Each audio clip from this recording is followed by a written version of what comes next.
Apa kabar pemirsa? Bertemu lagi bersama saya Rini Reski dalam Warta Parlamentaria. Kami sudah menyiapkan beragam informasi seputar kinerja dan kegiatan anggota DPR RI. Inilah Warta Parlamentaria selengkapnya.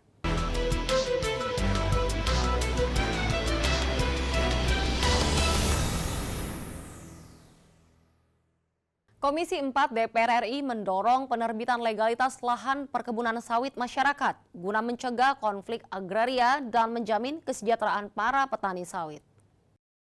Ditemui saat rapat dengar pendapat dengan Kementerian Pertanian di Gedung DPR RI Jakarta, anggota Komisi 4 DPR RI Yesi Melania mengatakan, aspek legalitas kepemilikan lahan perkebunan sawit harus diutamakan melalui pemberian sertifikat lahan dan penataan kawasan hak guna usaha, agar mampu mencegah terjadinya konflik sosial dan permasalahan di lingkungan masyarakat. Kemudian yang kedua terkait biaya. Biaya yang sangat kecil, 25 juta sampai 30 juta itu nggak kemana-mana Mbak kalau untuk PSR. Kita bicara kemarin di dapil saya di Kalbar, 25 juta, 30 juta itu hanya habis untuk proses replanting, untuk bibit, untuk pupuk. Tapi untuk kontinuitasnya nanti tahun ke tahun itu sudah buyar lagi petaninya, mau gimana lagi. Anggota Komisi 4 DPR RI Daniel Johan menjelaskan, Indonesia merupakan produsen sawit terbesar di dunia. Saat ini Indonesia memiliki kapasitas lahan dan produktivitas yang mampu menggerakkan ekonomi nasional.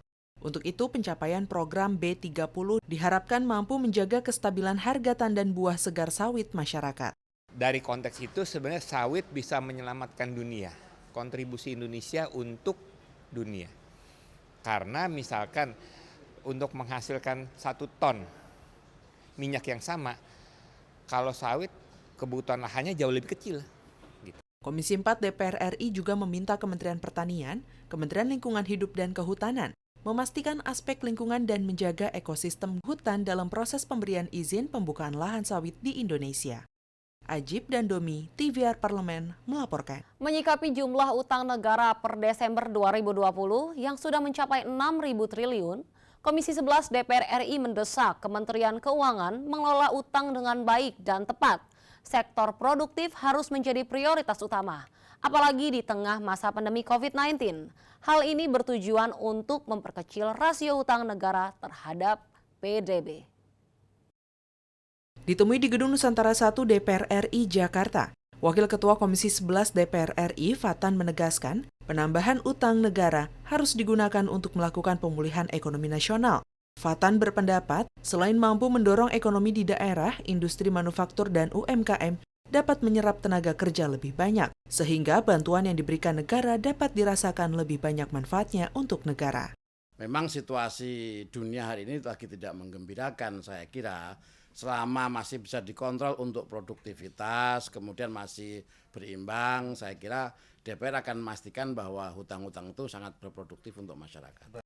Fatan menyatakan, Komisi 11 akan segera melakukan evaluasi terhadap asumsi makro dan target pertumbuhan ekonomi.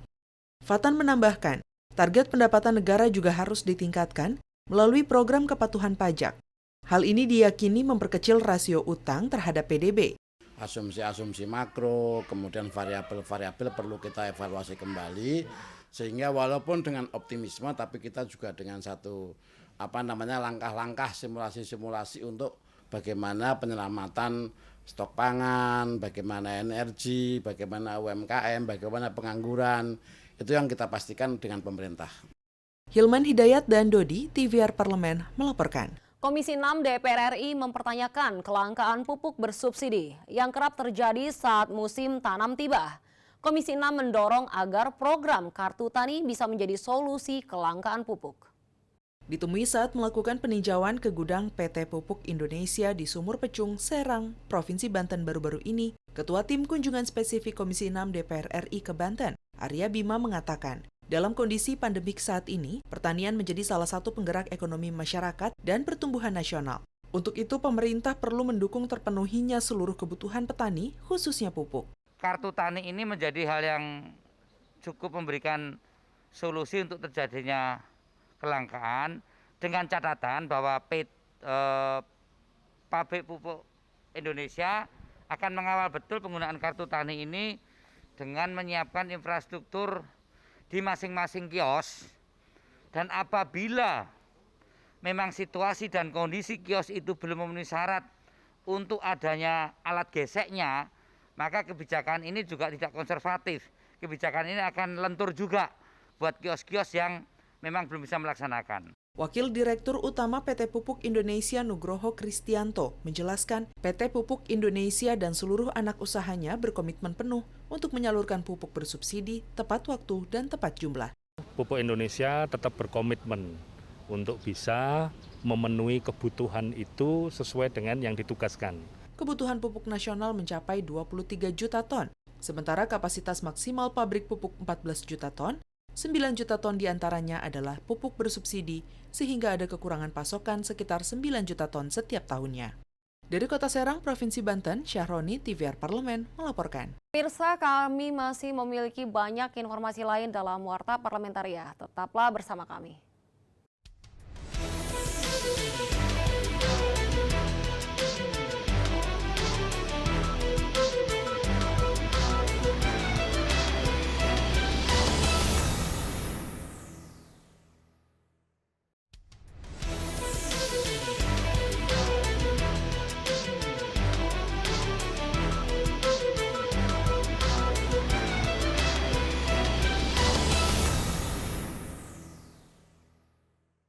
Komisi 4 DPR RI mendesak Kementerian Kelautan dan Perikanan untuk mencabut perizinan kebijakan ekspor benih bibit lobster ke luar negeri. Karena hingga saat ini belum adanya aturan tentang penetapan penerimaan negara bukan pajak atau PNBP. Ditemui usai rapat kerja Komisi 4 DPR RI dengan Kementerian Kelautan dan Perikanan. Anggota Komisi 4 DPR RI Bambang Purwanto mengatakan ekspor lobster sejak awal sangat merugikan negara. Untuk itu, sebaiknya dilakukan budidaya lobster agar memiliki nilai yang tinggi dan ekosistem dapat lestari.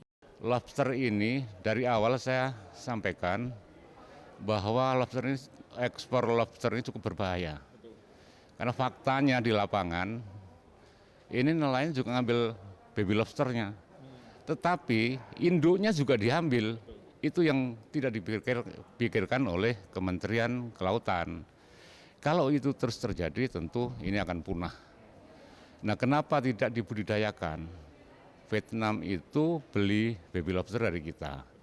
Sementara itu, anggota Komisi 4 DPR RI lainnya Ono Surono mengatakan masih adanya celah untuk melakukan ekspor lobster secara ilegal.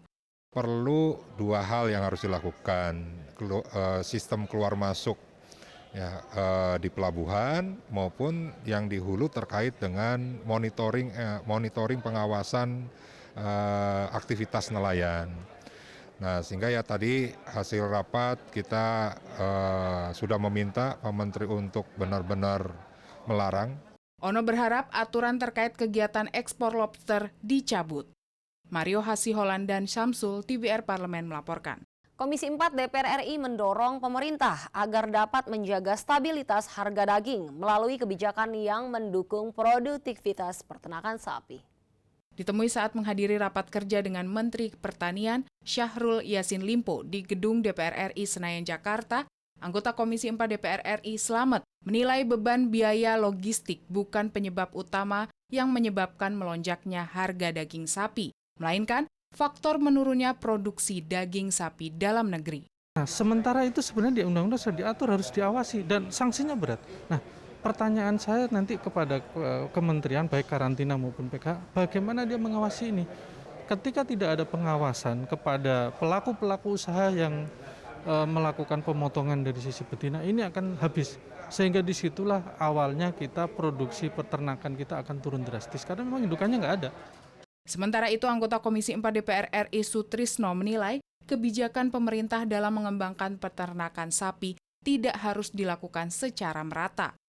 Pemerintah harus lebih cermat dalam menentukan potensi peternakan sapi potong. Tidak selalu harus merata kebijakannya. Dengan ini menyangkut masalah transportasi, minimal kan bisa memenuhi kebutuhan di wilayahnya, di wilayah sekitar yang bisa dijangkau. Manakala itu terjadi kan akan terjadi pengurangan kebutuhan. Ya, kita tidak perlu impor.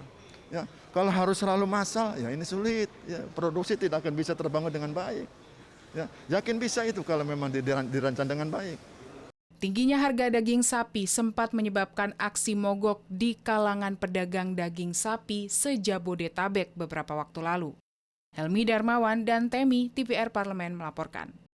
Komisi 8 DPR RI menyoroti penyaluran bantuan program Keluarga Harapan yang dinilai masih alami persoalan klasik perihal data. Ditemui saat lakukan kunjungan kerja spesifik Komisi 8 DPR RI ke Kota Cilegon, Provinsi Banten belum lama ini, Wakil Ketua Komisi 8 DPR RI, Muklas Sidik, berpendapat data masyarakat yang cepat sekali berubah perlu ditangani dengan baik oleh semua pihak yang terlibat dalam proses penyaluran bantuan program Keluarga Harapan. Terutama dalam rangka pengambilan data harus akurat, kan mulainya bisa dari RT RW Mas, RT RW, kelurahan dan sebagainya. Tapi kebanyakan setelah masuk ke pusat itu masih ada perbaikan-perbaikan. Maka ini harus terus dilaksanakan karena data itu selalu berubah mengingat orang yang hidup hari ini bisa ada, besok sakit, lusa bisa meninggal. Sementara itu anggota Komisi 8 lainnya, Bu Khori, pada kesempatan yang sama berpendapat pemerintah diharapkan dapat melibatkan anak-anak muda yang berkompeten dalam menghimpun data. Disitulah seharusnya harus ada pendata-pendata anak-anak muda yang idealis. Tidak harus kemudian orang dari luar, tapi orang di situ mengetahui betul. Nah yang kedua, di tingkat kementerian itu juga harus menjauhkan dari pengaruh-pengaruh kepentingan-kepentingan golongan atau kepentingan tertentu. Sehingga itu akan memudahkan data yang ditetapkan oleh kementerian akan menjadi lebih clean. Himpunan data sebaiknya berasal dari masing-masing wilayah yang menjadi target penerimaan bantuan. Dari Cilegon, Provinsi Banten, Tim Liputan TVR Parlemen melaporkan. Pemirsa, kami masih memiliki banyak informasi lain dalam Warta Parlamentaria. Tetaplah bersama kami.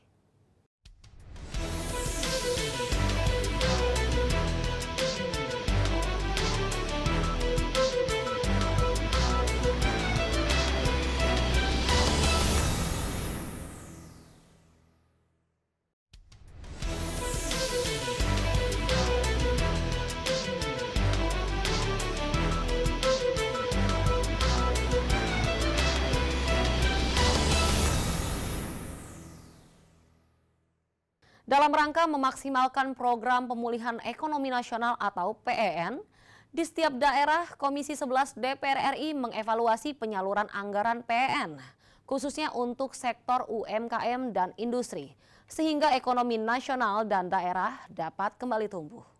Ditemui di Gedung Nusantara 1 DPR RI Jakarta beberapa waktu lalu, Wakil Ketua Komisi 11 DPR RI Fatan mengatakan, pemerintah dan DPR harus memastikan sekitar 19 juta pelaku UMKM terdampak COVID-19 sudah mendapatkan bantuan. Hal ini untuk mendorong kembalinya aktivitas usaha. Fatan menilai, di tengah masa pandemi COVID-19, sektor UMKM masih diyakini dapat bertahan, apalagi jika mendapatkan bantuan modal serta pemasaran. Ya, itu yang kita cermati dan kita focusing juga pada bagaimana ini kan UMKM ada 19 juta UMKM yang terdampak dari COVID ini. Kita pastikan bahwa mereka apakah masih bisa melakukan aktivitas wirausaha, bagaimana distribusi barangnya, bagaimana manajemennya. Fatan menyatakan pemerintah perlu melakukan evaluasi terhadap penyaluran program pemulihan ekonomi nasional, seperti PMN, dan bantuan sosial tunai atau BST. 2020, itu keputusan APBN 2020, Komisi 11 lagi mengadakan pendalaman untuk BUMN, untuk PLN, untuk Bank Eksim. Semua kan disimulasikan bagaimana tetap ekonomi bergerak. Fatan berharap strategi makroekonomi dapat dilakukan dengan baik. Hilman Hidayat dan Dodi, TVR Parlemen melaporkan. Anggota Komisi 4 DPR RI menyayangkan pemotongan anggaran Kementerian Pertanian karena dikhawatirkan akan berdampak pada upaya peningkatan produksi pertanian di tengah pandemi COVID-19. Di Gedung Nusantara DPR RI Jakarta, Endang Setiawati mengatakan pemotongan anggaran kementerian juga berdampak pada petani. Pemerintah harus membuat strategi alternatif mengatasi keterbatasan anggaran seperti melibatkan BUMN dan industri untuk kerjasama memenuhi kebutuhan di sektor pertanian. Program-program dari Kementan itu tidak ada terobosan yang bagaimana menciptakan kedaulatan pangan itu dari potensi lokal.